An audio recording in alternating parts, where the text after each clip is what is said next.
اعوذ باللہ من الشیطان الرجیم بسم اللہ الرحمن الرحیم۔ یہ 10 آیتیں بڑی جامع ہیں، اور جس طریقے سے کہ سوسائٹی کے جو پسماندہ طبقات تھے ایک ایک کا خیال کر کے جس باریک بینی سے حکمت کے ساتھ احکام دیے جا رہے ہیں۔ اب اس کے بعد جو رکوع ہے یہ بڑا مختصر ہے، آیتیں 4 ہیں لیکن ایک قیامت مضمر ہے ان میں، یہ اعجاز ہے۔ 4 آیتوں کے اندر اسلام کا پورا قانون وراثت جس پہ پوری جلدیں لکھی گئی ہیں، جامعیت کی انتہا ہے۔ یوصیکم اللہ فی اولادکم، اللہ تعالیٰ تمہیں وصیت کرتا ہے تمہاری اولاد کے بارے میں، للذکر مثل حظ الانثیین، لڑکے کے لیے حصہ ہے 2 لڑکیوں کے برابر۔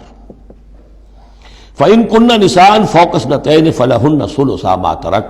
اور اگر صرف بیٹیاں ہی بیٹیاں ہوں اور 2 یا 2 سے زائد ہوں تو ان کو 2/3 میں حصہ ملے گا۔ وإن کانت واحدۃ فلہا النصف، اور اگر ایک ہی بیٹی ہے تو اسے آدھا ملے گا۔ ظاہر بات ہے بیٹا ایک ہی وارث ہوگا تو پورے کا وارث ہو جائے گا، تو جب بیٹی کا حصہ بیٹے سے آدھا ہے تو اگر ایک ہی بیٹی ہے تو اسے آدھی وراثت ملے گی، آدھی پھر اور لوگوں کو جائے گی، وہ ایک الگ حصہ ہے، معاملہ ہے۔ وَلِأَبَوَيْهِ لِكُلِّ وَاحِدٍ مِّنْهُمَا السُّدُسُ مِمَّا تَرَكَ إِن كَانَ لَهُ وَلَدٌ۔ اب یہ وراثت میں ایک تو ہے نیچے وراثت بیٹا بیٹی،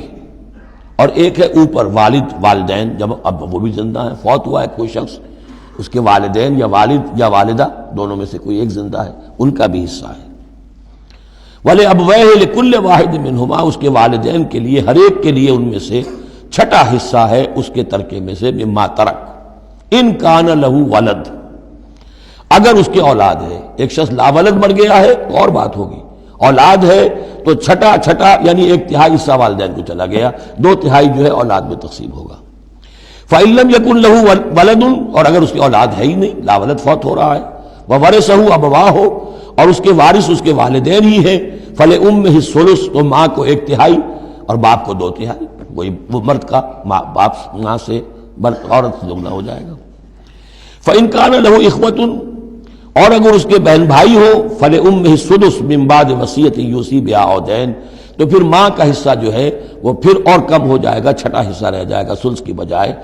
تاکہ باپ کی طرف سے تو پھر بھائیوں کو وراثت جا سکے گی اس کے، لیکن ساتھ فرما دیا من بعد وصیت یوصی بہا او دین، وراثت کی تقسیم سے پہلے 2 کام کر لینے ہوں گے کہ اگر کوئی وصیت کی ہے اس وصیت کو پورا کیا جائے، اگر کوئی دین ہے جو فوت ہوا ہے اس پر کوئی قرض ہے وہ ادا کیا جائے، پھر جو ہے وراثت ادا ہوگی۔ من بعد وصیت یوصی بہا او دین، آباؤکم وابناؤکم لا تدرون ایہم اقرب لکم نفعا، تمہارے باپ یا تمہارے بیٹے تم نہیں جانتے کہ ان میں سے کون تمہارے لیے زیادہ نافع ہے، زیادہ قریب ہے نفع کے اعتبار سے۔ فریضۃ من اللہ، یہ تم اپنی عقلوں کو چھوڑو، اللہ کی طرف سے یہ فرض ہے،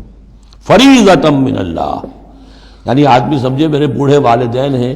خام خواہ ان کے لیے حصہ کائے کو رکھ دیا ہے، کھا پی چکے، زندگی گزار چکے، وراثت تو ملنی چاہیے اولاد کو، بیٹا بیٹی کو نہیں، اللہ کا حکم مانو۔ آباؤکم وابناؤکم لا تدرون ایہم اقرب لکم نفعا فریضۃ من اللہ ان اللہ کان علیما حکیما، یقیناً اللہ تعالی علیم اور حکیم ہے، اس کا کوئی حکم علم اور حکمت سے خالی نہیں۔ وَلَكُمْ نِصْفُ مَا تَرَكَ أَزْوَاجُكُمْ إِن لَّمْ يَكُن لَّهُنَّ وَلَدٌ،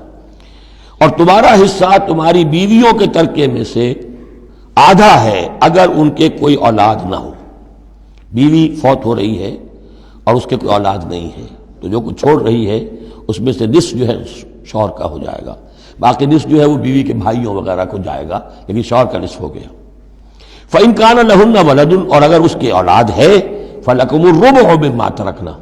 پھر تمہارے لیے 1/4 حصہ ہوگا اس میں یہ جو اس نے چھوڑا ہے، باقی 3/4 اس کی اولاد میں تقسیم ہو جائے گا۔ من بعد وصیت یوصین بہا او دین، اور یہ بھی ہوگا وصیت کی ایگزیکیوشن کے بعد،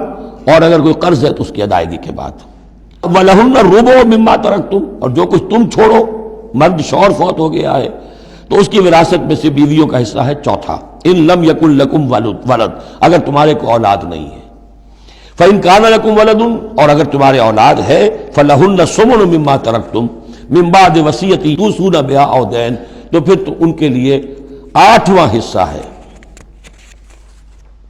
اگر تمہارے لیے اولاد ہے تو تمہاری بیوی کے لیے پھر 8واں حصہ ہے تمہارے ترکے میں سے، من بعد وصیت توصون بہا او دین، اس وصیت کو تکمیل کے بعد جو تم نے کی ہو یا قرض جو تمہارے ذمے ہو ادا کرنے کے بعد۔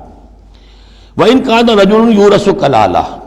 اور اگر کوئی شخص جس کی وراثت جو ہے تقسیم ہو رہی ہے کلالہ تھا،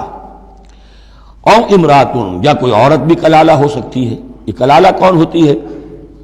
جس کے نہ تو والدین ہو نہ اولاد ہو، میت ہے، فوت شدہ مرد ہے یا عورت ہے، تو جو نہ تو ہے اوپر والدین میں سے کوئی اور نہ کوئی اولاد میں سے، وہ اس کو کلالہ کہتے ہیں۔ بہن بھائی ہیں، اب بہن بھائیوں میں جو تقسیم ہوگی وہ ایک تقسیم تو وہی ہے کہ جو حقیقی اور عینی اور اللاتی بہن بھائیوں میں ہوتی ہے، وہ تو ہے اسی طرح جیسے کہ اولاد کی ہے، لیکن یہاں خاص حکم دیا جا رہا ہے۔ عربوں میں اصل میں 3 قسم کے بہن بھائی ہوتے تھے۔ ایک عینی وہ ہے، باپ بھی وہی ہے مشترک، ماں بھی وہی ہے، جنہیں ہم حقیقی کہتے ہیں، ہمارے ہاں حقیقی بھائی، حقیقی بہن، یعنی والدین دونوں مشترک ہیں۔ اللاتی کہ باپ ایک ہے اور مائیں جدا ہیں، لیکن عرب میں ان میں کوئی فرق نہیں تھا، وہ بھی حقیقی کہلاتے تھے۔ حکم جو ہے معاشرے کے اندر ان کے عینی اور اللاتی بہن بھائیوں کا ایک ہی تھا، کوئی فرق نہیں تھا۔ ان کے ہاں سوتیلا وہ کہلاتا تھا کہ ماں ایک ہو باپ اور ہوں۔ ایک شخص کی اولاد تھی، وہ فوت ہو گیا، اب اس کی بیوی نے دوسری شادی کر لی ہے، اب اس سے بھی اولاد ہے، تو ماں تو ایک ہے، اولاد دو ہیں، 2 باپ سے ہیں، وہ کہلاتے ہیں کہ جو اخیافی ہیں۔ ان کا حکم دے رہا ہے کہ اگر کوئی شخص مرا ہے وہ کلالہ ہے، چاہے وہ مرد ہے یا عورت ہے، وَلَهُ أَخٌ أَوْ أُخْتٌ، اس کی ایک بہن ہے یا ایک بھائی ہے، فَلِكُلِّ وَاحِدٍ مِّنْهُمَا السُّدُسُ، تو ان میں سے ہر ایک کے لیے چھٹا حصہ ہے۔ فَإِنْ كَانُوا أَكْثَرَ مِنْ ذَلِكَ، اور اگر وہ اس سے زیادہ ہیں، فَهُمْ شُرَكَاءُ فِي الثُّلُثِ، پھر وہ 1/3 میں حصے دار رہیں گے، من بعد وصیت یوصی بہا او دین، یہی 2 شرطیں پھر ہیں،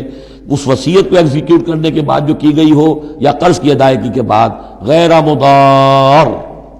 اور یہ سارا کام ایسے ہونا چاہیے کہ کسی کو ضرر پہنچانے کی نیت نہ ہو۔ وصیۃ من اللہ، یہ اللہ کی طرف سے تاکید ہے۔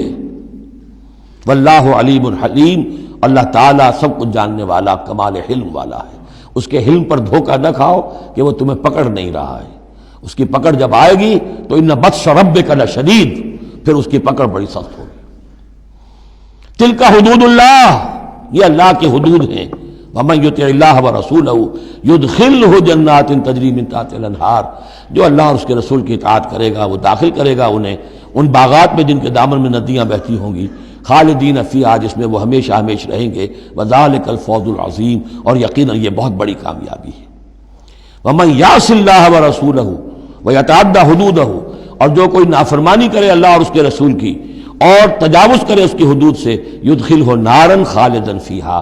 اس کو وہ داخل کرے گا آگ میں جس میں وہ ہمیشہ ہمیشہ رہیں گے، وَلَهُ عذاب مہین، اور ان کے لیے عذاب مہین ہوگا، اہانت آمیز عذاب۔ صدق اللہ العظیم۔